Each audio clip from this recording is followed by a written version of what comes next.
আমার একটা অদ্ভুত সমস্যা আছে। প্রতি বছর গরম আসলে আমি অসুস্থ হয়ে যাই, কারণ আমার হিট অ্যালার্জি।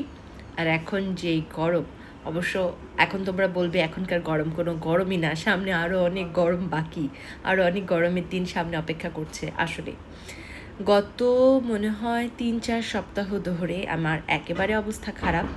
ঠান্ডা যেটা মনে হচ্ছে তোমাদের কাছে লেগেছে, এটা মূলত অ্যালার্জির জন্য।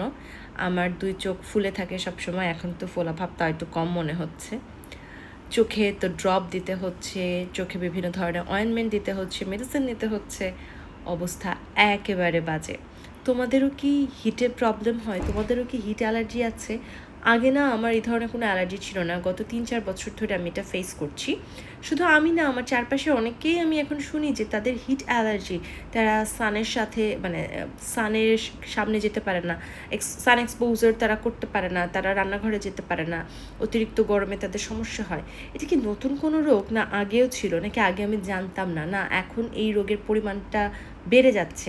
তোমাদেরও কি আমার মতো হিট অ্যালার্জি আছে? গরমে বা রোদের তাপে তোমাদের শরীর ফুলে যায়, এমন কিছু আমাকে জানায়ও তো।